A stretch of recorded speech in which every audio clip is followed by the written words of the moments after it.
might have just joined us, want to give you an idea of our format for today. We'll be joined by Coach Boeheim for about 15 minutes, then Marek Dolezaj.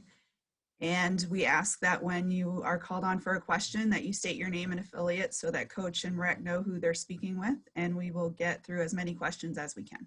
Thank you.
All right, Susie, you all set?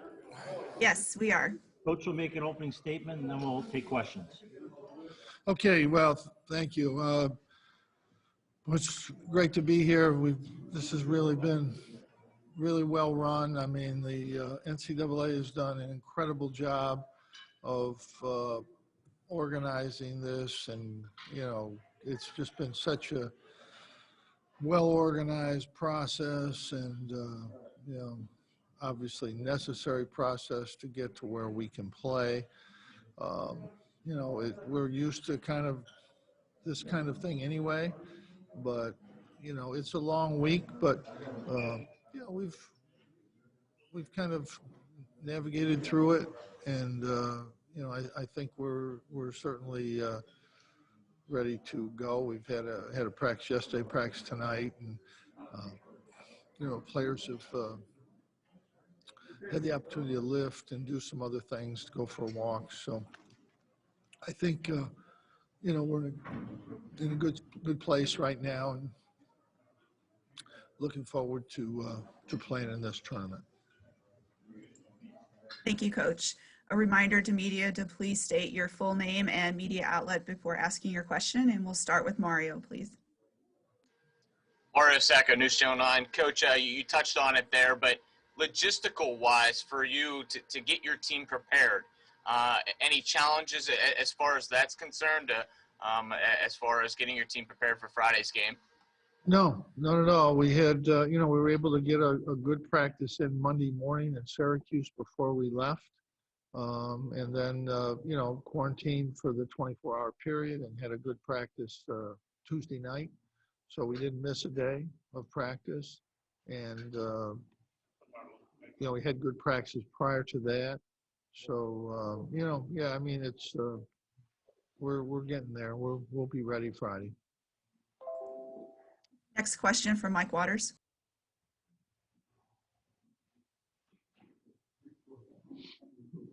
Mike Waters of Syracuse.com. Jim, I was wondering if we could take you back to the fall of 2012 when you played the game against San Diego State on the aircraft carrier. Any memories of that game stand out? It was an unbelievable experience. It was a beautiful day. And, we walked up into the ship, and it just was so pretty. I've never seen anything prettier. I've got a picture with Steve Fisher and me, and it's just one of the best pictures I've ever seen. But when the game started, the wind picked up a little bit, and we made a 3 early. I think CJ made one, and so we got a little bit of a lead, but then the wind picked up more, and, you really couldn't make a shot. And we had a big advantage. We're playing zone, so they had to shoot some from the perimeter. We made it. We were the tightest zone we've ever played. We had 5 guys back in the paint, and you couldn't make free throws or 3-point field goals. And we got a few drives to the basket, and that's how we won the game. You just couldn't shoot. It was probably an 8-10 mile an hour wind. I guess that's all it takes. You just could not. You could see the ball blow off course on the way to the basket, and it was a perfectly beautiful, sunshiny day, but it just was. You couldn't make anything. You really couldn't. Next question from Matt Park. That was actually going to be my question. But, Coach, could you just go back on your relationship with Coach Fisher? And this is a little unique because it's the same lineage with Coach Dutcher being with him so long. Yeah, I've known Coach Fisher, for so long. Back with him and Bill Frieder were at Michigan, and we've been good friends for a long time. We've been on Nike trips together for at least 25 years now, maybe 30. And, we play cards on the trip and, spent a lot of time together. He did an amazing job building that program at San Diego. And then and Coach Dutcher is taking it even to another level. They had arguably one of the best 3 or 4 teams in the country last year. And this year they're right there again. Really, really good basketball team. And they've established a great program. They have great players. And it's, no accident that they're where they're at. But, yeah, I've known Coach Fisher forever. And, we're real good friends and got a lot of history together. Next question from Stephen Bailey. Stephen Bailey with 24/7 Sports. Jim, I wanted to ask about three-point defense going into the San Diego State game, something you guys did pretty well to close the year. What are you kind of emphasizing in practice as far as trying to take that away from them? And then how do lineups with Jesse in the middle either help you or hurt you in regard to defending the outside shot? Well, Jesse really doesn't have an effect on the three-point shooting defense. He helps our inside defense, but they're a well-balanced team. They can score inside and outside. They can hurt you on the boards. They can hurt you in the post area, and they shoot the ball with multiple guys from the three-point line. That's always a dangerous team to play against. They have a couple guys that really shoot it well, but they have other guys that shoot it good enough. So it's really, you can't really focus on one guy or two. You have to play good perimeter defense overall. And but they can hurt you inside as well. They've got great size. They rebound it. They're a complete basketball team. They don't have weaknesses when you watch tape of them. They can score inside or outside, and they're really a good defensive team, good rebounding team. They're a tremendous challenge for anybody. That's why they won 14 straight games, and why they, over 2 years, they, I think, got the second best record in college basketball, I think, next to Gonzaga. So tremendous challenge, and we know that going in. Next question is from Matt Lodinsky, and I apologize if I mispronounced your name.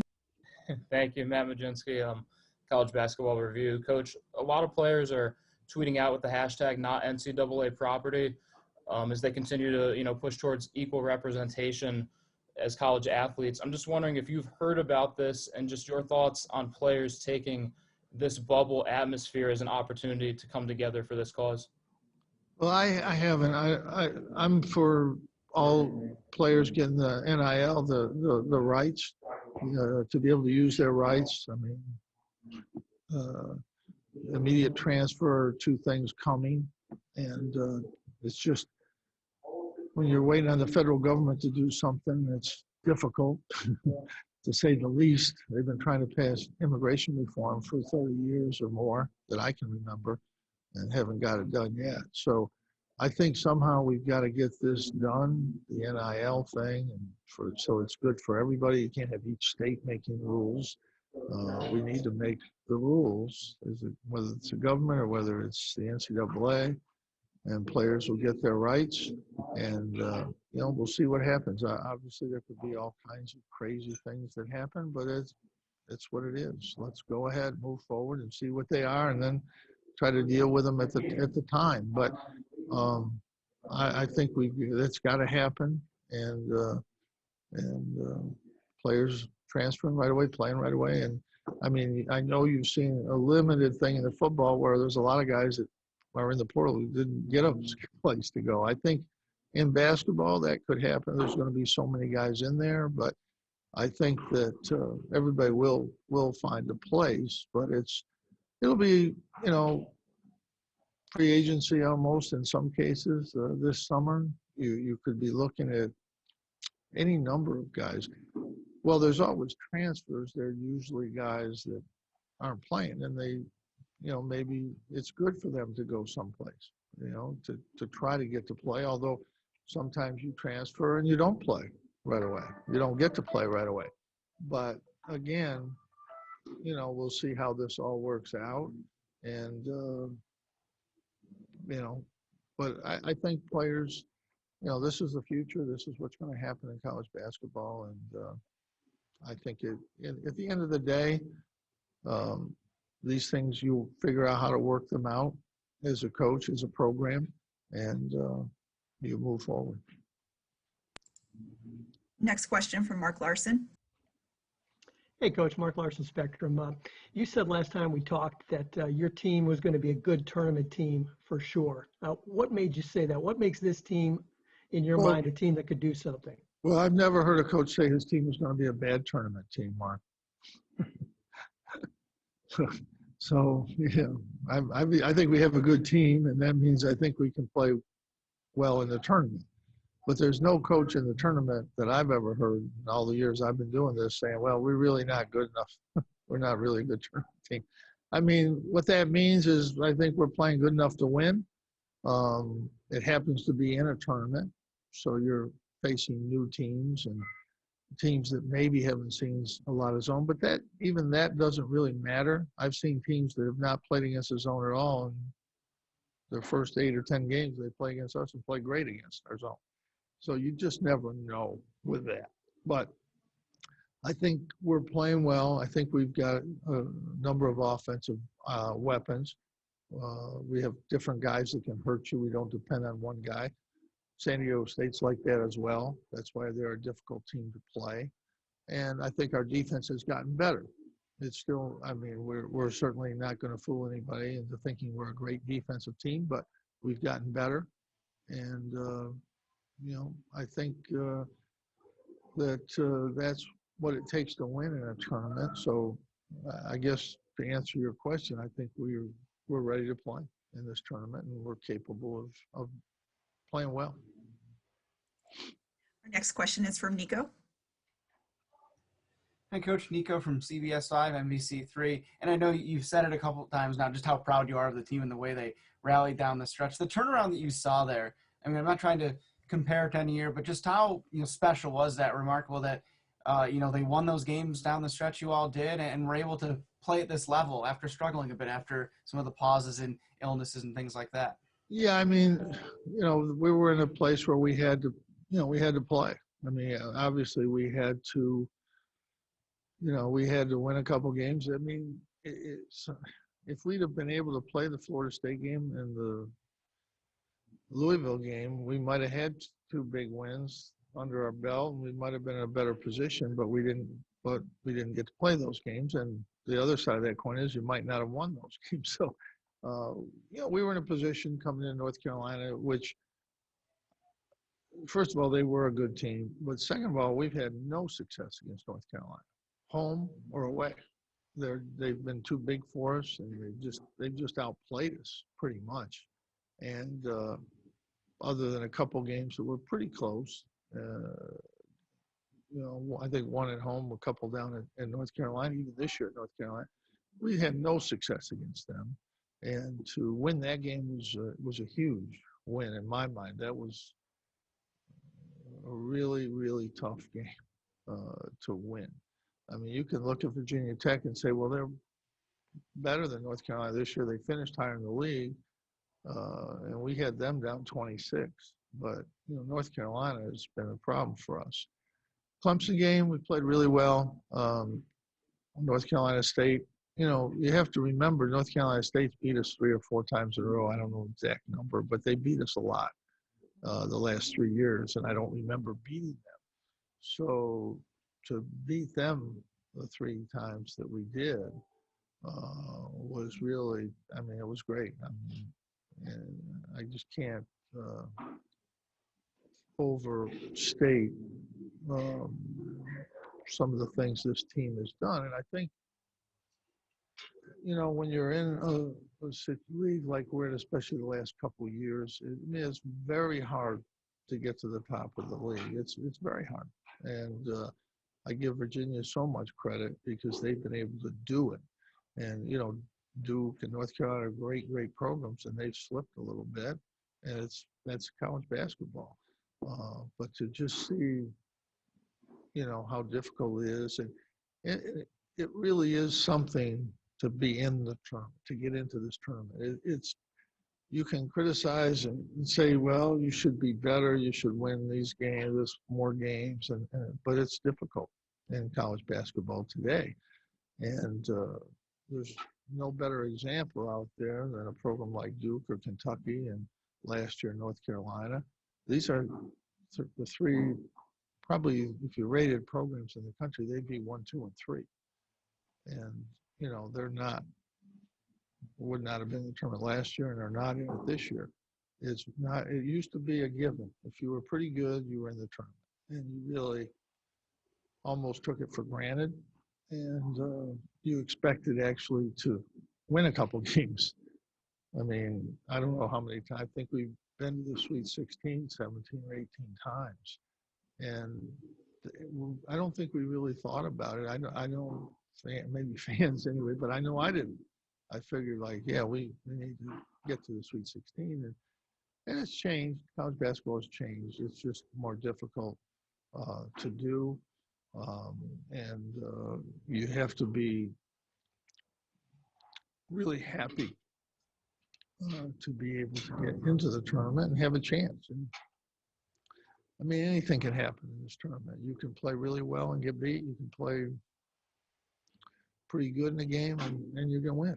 You know, it's just the way the tournament is. And but you can't win if you're not here. And I'm very thankful for what this team went through. And I've said that a couple different times, and that I really appreciate what this team has done, because there were several stages of this season where it didn't look like we had a really good opportunity to get here, whether it was the Clemson loss down there or the Pittsburgh game down there where we got handled, Duke where we got, there was a lot of stages, but I think the grit and determination of this team best shows because they were able to win the Bryant game and the Buffalo game. And, we were out of those two games. And if we lost those two games, we wouldn't, we wouldn't be talking here today. So I give this team a lot of credit for everything that's happened to them.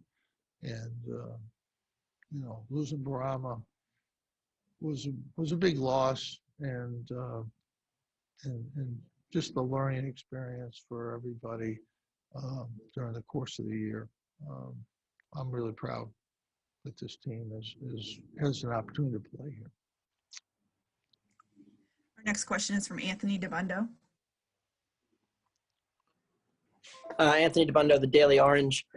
Coach Dutcher said that he thought this event could almost be determined by how well teams handle the quarantine and kind of the bubble lifestyle and living out of the hotel. How do you feel like your team's prepared for it, and do you agree with him on that? Well, I think it's, this is what we've done all year. I mean, it's been very similar. I mean, this is a little more extreme, but, this is what teams have done. And, Friday night, the team that plays the best is going to win the game. And I don't think it'll hinge on whether we were in the bubble or out of the bubble or flew in here and just played the game. I think the team that plays the best is going to win the game Friday night. We have time for two more questions. The first is from John Kikas. Hey, Jim. John Kikas, Associated Press. Considering the venue, how meaningful is it to be playing there? Well, I think in Hinkle, Yes. I think we're going over there. I haven't been in the building in a while. I have been in the building. It's a great place, great place to play. It'll be great to play there. And, just playing in this tournament's great right now. I mean, that's what we're keyed in on, really. Thanks, Coach. And our last question is from Matthew Scianidi. Thank you. Sorry about that. It's okay. It's Matthew Shenny from TSN. Coach, just quickly on Quincy, how has he earned your trust this season with his offense, and what do you expect out of him during the tournament? Well, he's a tremendous player, and I think his shooting has gotten significantly better. I think, obviously he helps us inside tremendously, but he helps our team when he can make a perimeter shot too. It's a big boost for us. And he's proven that he can, he's not there yet, but I think he's going to be a really, really good shooter. I think he's moving in that direction. It's just not quite there yet. But I remember Demetrius Nichols when he was younger, he shot about 17 or 18%. And he ended up shooting 38, 40% from the three after he got a couple years in. And I really think he's a tremendous player. He's had a tremendous year, rebounding wise, defensively. He's gotten better every game, and I think, and he can really get better even around the going to the basket, because he didn't do that. I mean, he's just done it since he's been with us. So Adrian, Coach Autry's really worked hard with him, and he's gotten better, but he's got a huge upside in terms of being able to get to the basket, being around the basket, and his three-point shooting will get significantly better in time. But he's had a great year, but he's got a lot more. I mean, he's easily he can be an All-American player. He just keeps doing what he's doing. Great. Thank you, Coach. Thank you.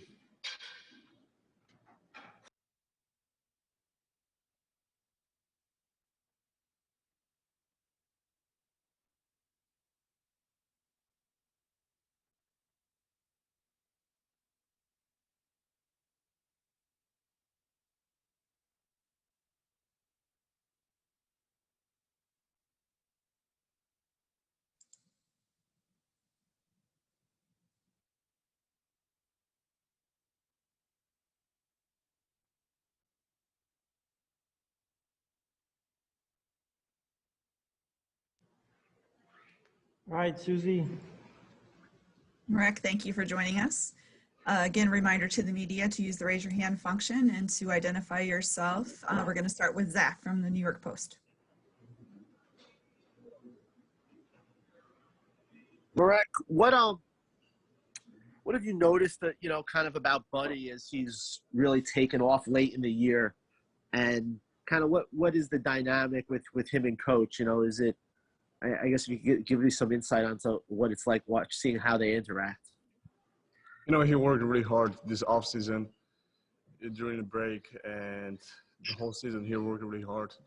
And really the COVID pause hurt him a lot. I could just tell, he's not in the best shape, and it was really hurting him in the beginning of the year. But, I think his conditioning got back in the end of the year, and he just shown how he can play. And, I think he can play better than this. So I just hope he's going to keep improving, and he's going to help us a lot. And him and Coach is him and Coach. He's a player, and he's one of us. And there's nothing different. Coach respects him as a player, but outside the basketball, they're family.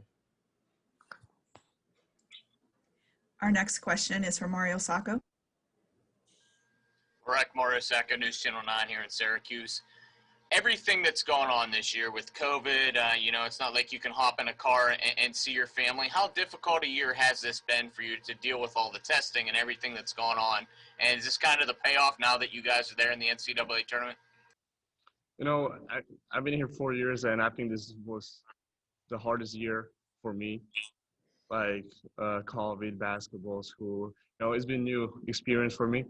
So it's a really hard year, but I think we did a really good job staying safe, keep our distance from other people. So, I'm really excited to be here, and I'm just really happy to be here. Our next question is from Danny Emmerman. Hey, Marek. Danny Emmerman from Daily Orange here.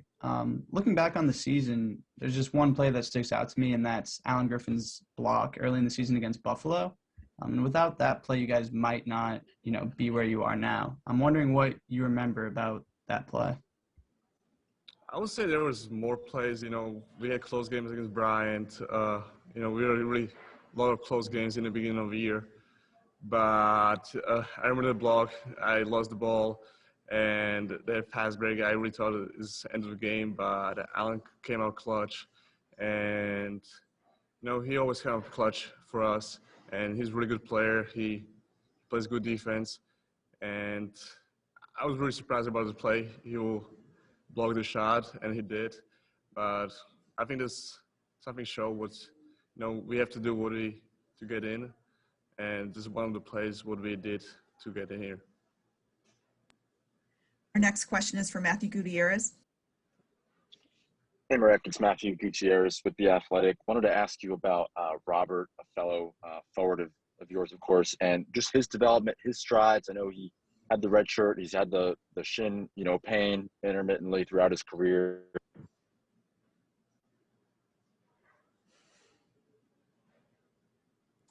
Can you repeat the question? I didn't hear the end of it.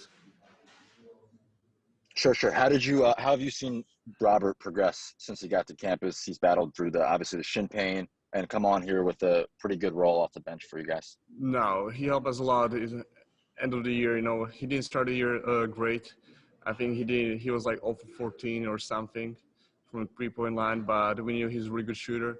He's been around us for 3 years. He knows the defense. He knows the offense. So I think he came up really clutch for us, and we're going to need him this tournament. Our next question is from Nico Tamirian. Hi, Marek. Nico from CBS 5, NBC3 in Syracuse. Obviously, you played in 2 NCAA tournaments prior to this. This one completely different, though. I'm just curious what life is like in the bubble, and I've got to ask if anybody's brought you pizza yet. So no, we still didn't have a pizza, but I think it's coming tomorrow. I'm pretty sure, or after the game. So that's exciting to be about. But no, this is a different experience. This is different March Madness. It's much different than it was in Dayton or Detroit or in Utah. But I think NCAA did a really good job. 68 teams in one place. It's a really hard job to do. But I think they did a really, really good job. And, we just need to adjust to it and play our best basketball. Next question from Stephen Bailey. Hey, Marek, Stephen Bailey with 24/7 Sports. I thought one of the things you guys did as a team really well to close the year is defend the 3-point line. And part of that's probably based on who you're playing and how good of shooting teams those are. But do you kind of agree with that? What kind of do you think factored into it? And how important will that be against a San Diego State team that shoots it really well? No, I do agree with that. I don't think our defense was really good in the beginning of the year. I think a couple of guys were lost, and losing Brahma and playing the center. Allen playing first year. So I don't think we played a great defense in the beginning of the year, but I think it's getting better. And to be 100% defending the 3-point line a little bit better, but we watched the tape, and we know we can do it much better than we did against Virginia, for example. So we just focus on this next game, and we know there are really good shooters. So we just need to defend the 3-point line and rebound, So that's usually most what we have to do. Next question from Mark Larson. Hey, Marek, you mentioned your 2 previous tournaments. Of course, in 2018, you guys made a bit of a run. 2019, you were out in the first round. Coach Boeheim says he thinks this is a good tournament team, this year's team. You've been on teams that have made runs and that haven't. What makes you think this year's team can make a little run? I think we're a really good tournament team. We are probably better a little bit than my freshman year. Freshman year we had 5 guys, but we have a little bit more depth. We have size. We can score. It all depends on us if we play defense or not. If we're going to stop people, I think we can make a run. But if we're not, it can be one and done. Our next question is from John Kikas. John Kikas of the Associated Press. Is Marek, Hinkle Fieldhouse something that you know about? No, I really don't. I know Butler plays there. That's it. Okay, thank you. Our next question is from Andre Monroe. Andre Monroe with Insider Institute. In your personal opinion, what do you think it will take for your team to be successful in an NCAA tournament? I think the key for us is play defense, rebound, and I think that's the 2 key things what we have to do. I know we are really good offensive teams. 5 guys, 6 guys can score really on a high level. So I think the defense is going to be key for us. Next question from Gil Gross. Hey, Marek, Gil Gross, WAER Sports. After the Clemson game, you took the ball and you walked it to the locker room. I take it you're keeping that basketball, and what was going through your head in that moment? It was my senior night, and I really didn't imagine that the game when I came here 4 years ago. So it was a really special day for me. and I just wanted to get the ball for my senior night, you know. So that was it. Our next question is from Mario Sacco. Sorry, I couldn't get mute off. Marek, now that you've had a couple of practices and you've been able to look at San Diego State, can you break down you talked about obviously defense is going to be winning the basketball game, but what's impressing you out of them this year? You know, they shoot really well from the three-point line, but you know they play really good defense too. You know, they allow like 60 points a game. So, but I still believe, you know, we can score whoever we play. So really, for us, it's going to be the defense and to stop them. And our last question is from Anthony DeBundo. Marek, how is your finger doing? Jim said you can barely use your left hand. How has that progressed? And you know, is it getting better? Is it the same? What's your mobility with that? No, for sure it's getting better. It's wrapped up 24/7, so I really don't move with that at all. So, but it's getting better. The pain level is getting much better. So I know I'm going to be ready for the game, so I'm not worried about that. Marek, thank you for joining us, and good luck on Friday night. Thank you. Thank you, everyone, for joining us. Have a good rest of your day. Thank you. See you.